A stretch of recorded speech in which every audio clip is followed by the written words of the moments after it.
I've been making music in one way or another for really a long time. So I grew up in a musical family, and I started playing piano when I was little. I don't even remember when or how little.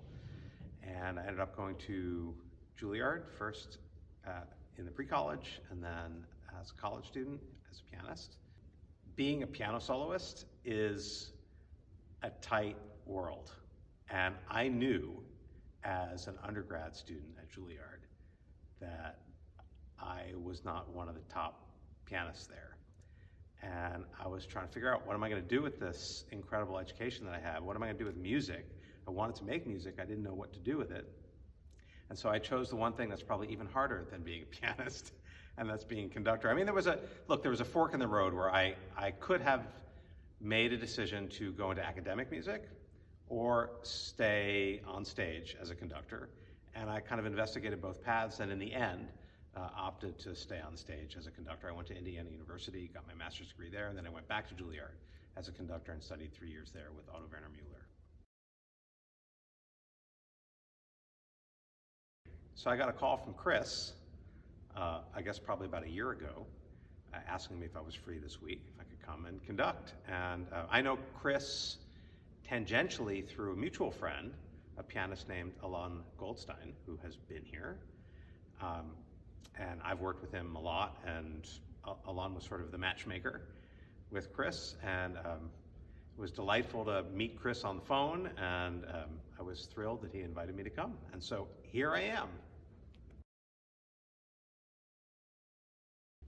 Yeah, so this is a really great, beautiful concert. We're beginning with a short piece, and it's called an elegy by a Ukrainian composer named Silvestrov. It's just for strings, and it's a very beautiful, interesting piece that is based on the sketches of another composer, a friend of Silvestrov's.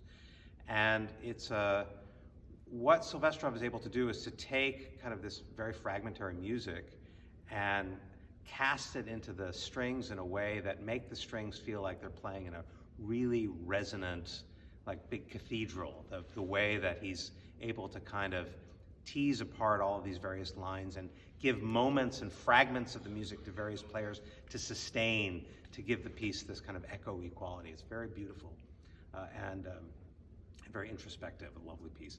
Then we're going to play the music from Swan Lake by Tchaikovsky. It's a suite of pieces from Swan Lake, so it doesn't tell the story of Swan Lake. They're all out of order. So if you come expecting to, and you know the ballet, and you're expecting to have the story told in symphonic form, you're gonna be very discombobulated.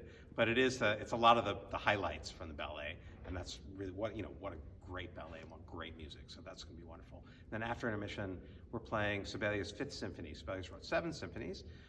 This one is one of his most frequently performed, probably the second most frequently performed after the Second Symphony.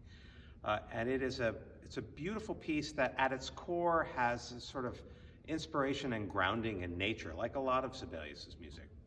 And in particular, Sibelius was very moved as he was thinking about this piece and working on the initial sketches at seeing a flock of swans fly overhead. And that was such a kind of impactful experience for him that it informed the way he thought about the piece. And in fact, the last movement has this wonderful kind of oscillating tune in it, which has become known as the Swan theme.